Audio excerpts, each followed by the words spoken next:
Hi everybody, I'm Amy from the Cauldron, and in today's episode of Dye Time I'm going to attempt to dye this tiny piece of roving. There's about 8 grams here. I don't know what the fibre type is. When I bought my spinning wheel, the lady gave me some fibre and I can't remember what she said it was. But I've got this. I've never ever dyed roving before, so I'm quite scared. I don't know what I'm doing.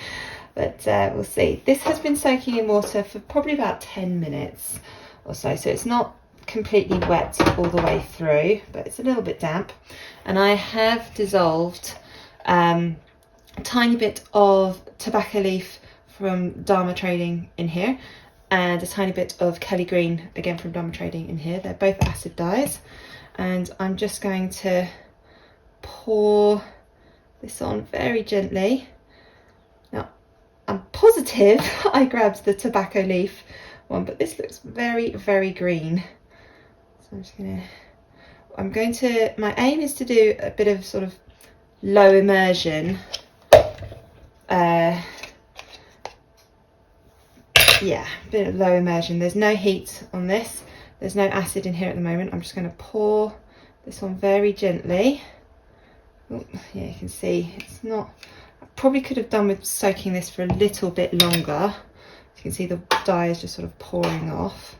Now, I do want to be careful with this roving because it is very, very easy to felt. I don't want to do that. Okay. All right. I think this pops down.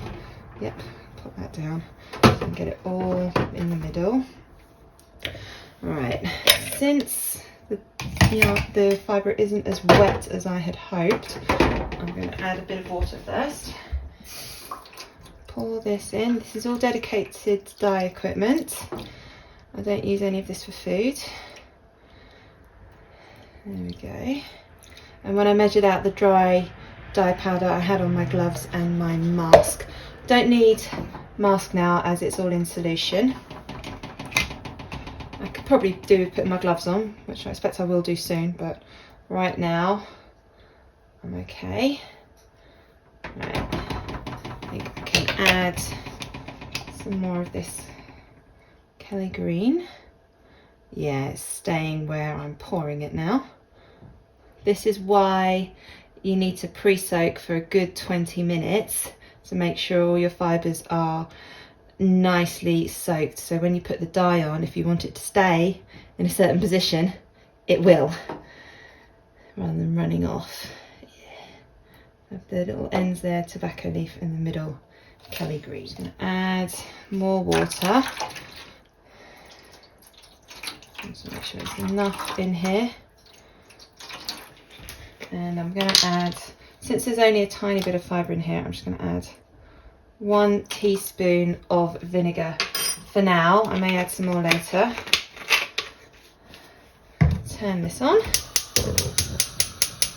and I'm going to keep it on low because I don't want this to get too hot. I want it to get a bit steamy, but I don't really want there to be too many bubbles because too much agitation will felt the fibre and then it will be unspinnable, and I want to be able to spin this when it's done. So I'm just going to keep a very close eye on this, and once it's gotten steamy, I'll leave it for about 10-15 minutes. Hopefully that'll be enough time to absorb all the dye.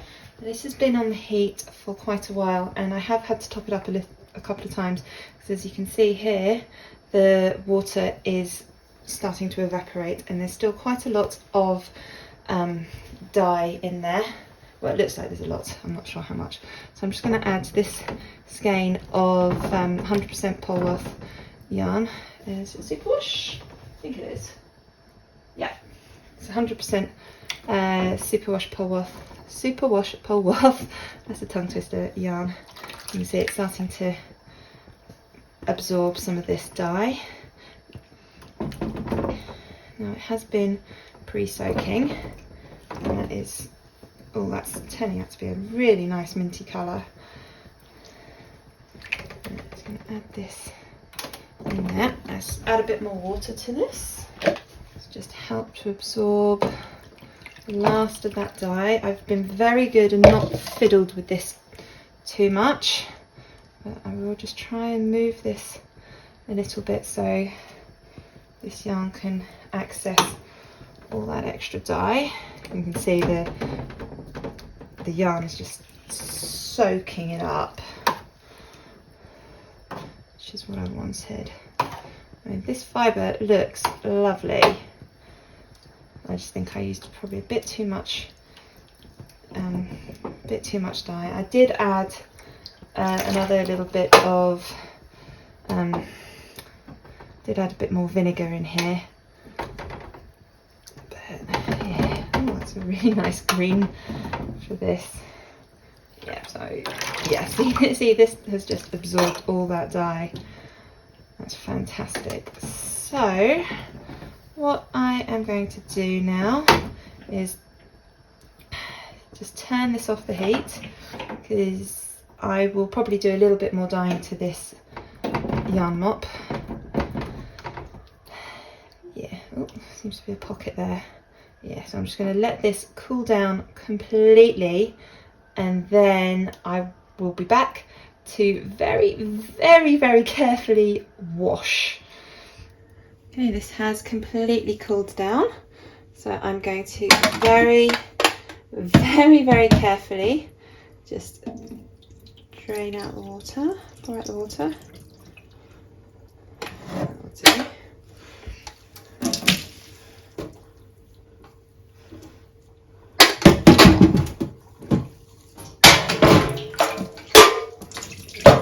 Hint of green left in there, so I'm going to very gently, just with cold water, just, where's my plug gone?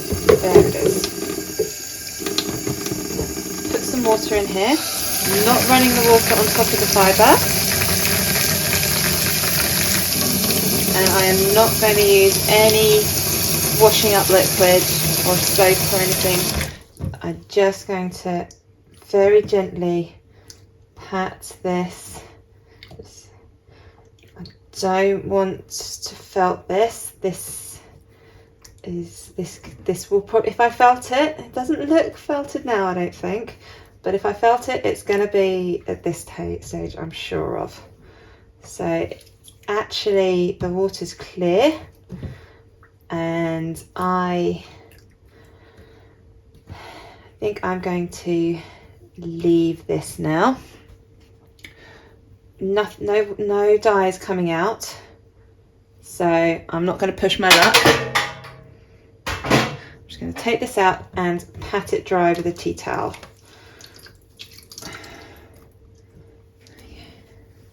This one is Superwash Marine. No, Superwash, what did I say it was? Superwash Polworth. That's it. So as it's superwash, I can be a little bit more rough with it. I'm going to use a little bit of washing up liquid. Not that I'm expecting there to be any extra dye in there, but I can give this a proper wash. And with the fibre, you can always give it another wash after you've spun it. Once you've spun it, you can probably give it another wash and be a little bit more thorough with it. But as you can see here, doesn't look like there is any dye coming off of this at all, so it's great. I can hang this up to dry. And here is our finished fibre and yarn.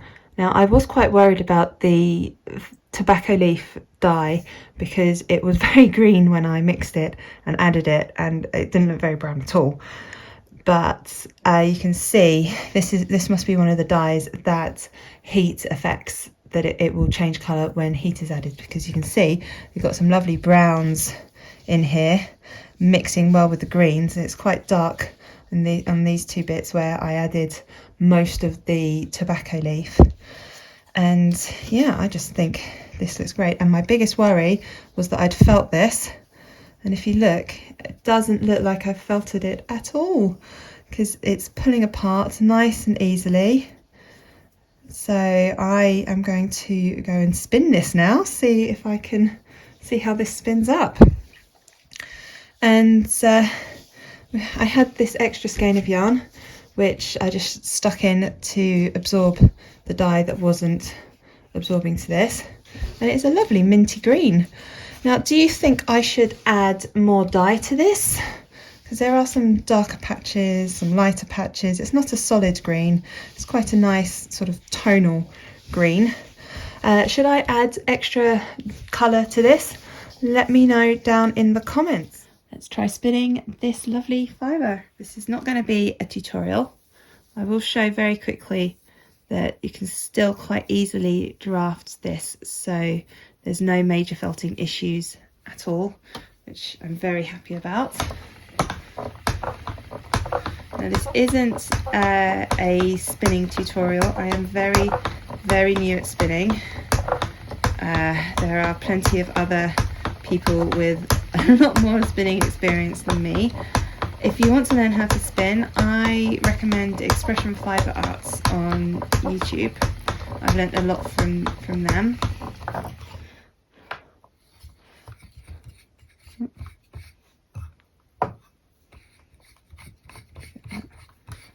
Dead on. Sometimes I struggle with that bit. There we go. And it's all feeding on nicely.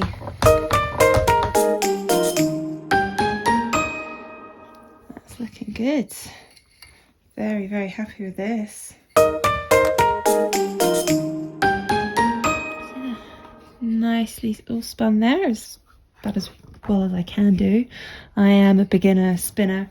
I don't really know what I'm doing, but you can see that in some of the blending of the brown, the brown and the greens there. Looks lovely. And now I'm going to apply that with this fibre, which I also dyed. I don't know if the video's out yet or not, so it'll be a surprise. But I'm going to apply these together, and we'll have some lovely yarn, which I'll come back with later. And here is my finished yarn that I dyed and spun myself. Quite amazing, actually. I never thought I'd do something like this, but here we are. You can see I'm not the best spinner. I'm still a beginner, because look, you've got some really thick loose bits there, and then you've got some really tightly spun thin bits here, but you know, that's just part and parcel of learning how to spin. The green wasn't solid, and that comes across here, because you can see it's a bit darker there, a bit lighter there. That's just the different shades. And there was more green fibre than there was red fibre, so I had to sort of double it over, and there's some just green bits there. But all in all, I'm really amazed that I've dyed both the red and the green fibre and spun it, and it's created this. And I'm just going to knit this into a little square just to keep just to keep. So thank you so much for watching this video, slightly different to my usual ones. If you like this, if you want to see more of this sort of video, please do leave a comment down below. Let me know what you thought. I do like to try and make my videos bit different each week, so I'll use a different dye type, or a different fibre type, or a different technique, or something like that. So every week there'll be something different. Thank you so much for watching.